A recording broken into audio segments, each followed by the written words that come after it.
the thing that probably kept me out of jail was books. Because I could go read what Aristotle wrote or what Plato wrote.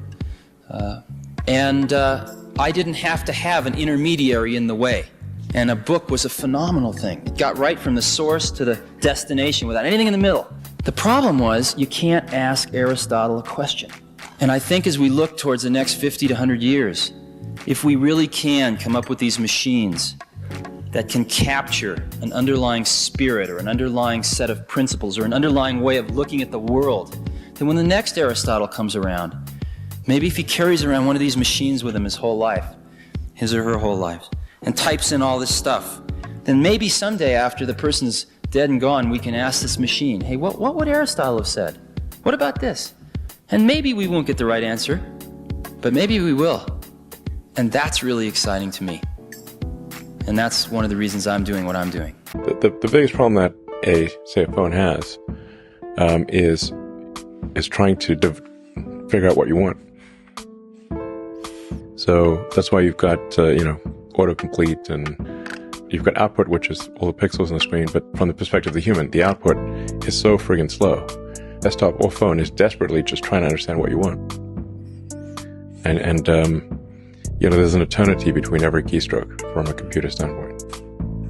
Yeah. So the computer's talking to a tree. It's a little moving tree that's trying to swipe. Yeah.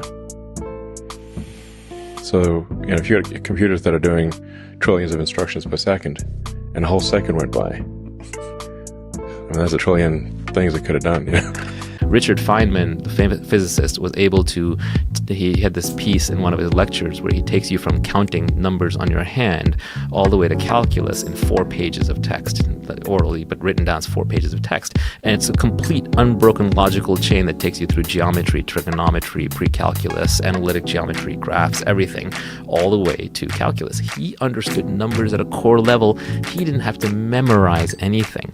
When you're memorizing, it's an indication that you don't understand. You should be able to rederive anything on the spot.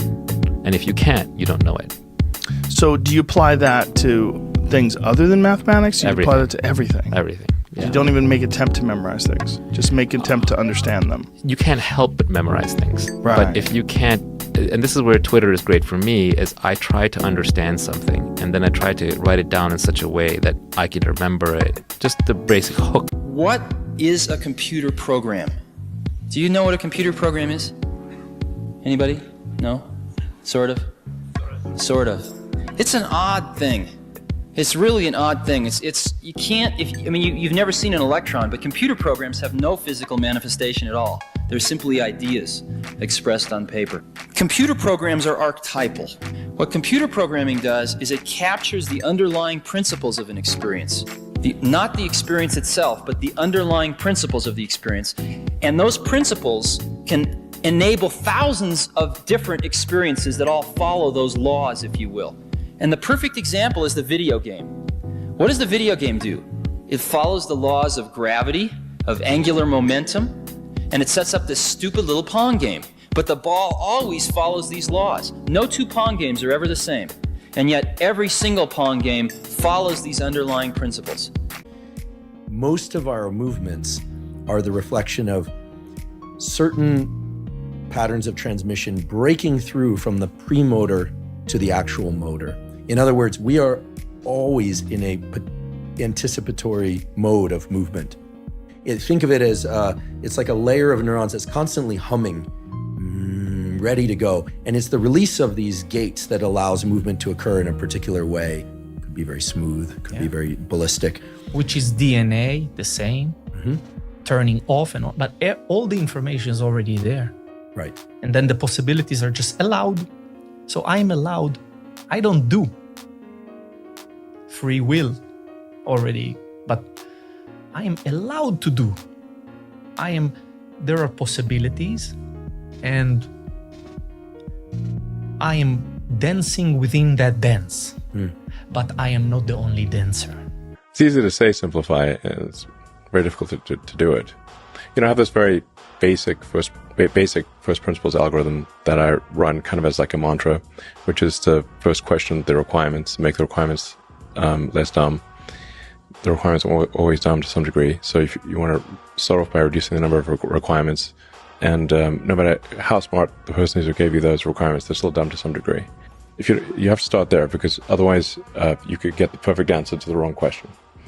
So try to make the question the least wrong possible. Like the analogy that I sometimes think about is if your brain is a CCD camera and all of the information in the world is a sun. When you try to actually look at the sun with the CCD camera, it's just going to saturate the sensors, right? Because it's an enormous amount of energy. So what you do is you end up adding these filters, right? To just kind of narrow the information that's coming to you and being captured. And I think things like our experiences or our, like drugs like propofol, that like anesthetic drug, or, psychedelics, what they're doing is they're kind of swapping out these filters and putting in new ones or removing older ones. Do you use it for anything other than the time? Yeah, that's what a watch is for, bro. Other than the time? Yeah. Other than the time? No. Oh, I do not use it for anything but to check the time, Joe. But why Rogan. do you need a watch so large? This is the problem with Americans. They want their heart rate. They want their sleep schedule. No, that's not what I'm saying. I don't want. Listen. You want what do you want from a watch? Do you want it to I talk want dirty have to you? this. Take this. That's yours. No. That's an Omega, and that has a moon phase. See Really? that moon in the bottom I can of it? keep this? That's yours. That's yours. You see the moon on the bottom of it? You see? That's my favorite watch, by the way. Oh, that's awesome. Fuck yeah, it's awesome. Take that piece of shit, stupid fucking frisbee you got on your wrist. You can't get this back because you just did it it's on yours. record. I It's love yours, it, man. Joe. I do. Well, we can get it sized for you. No, this is But fuck, man. But you see the Thank you, little Joe. moon? Thank you so much.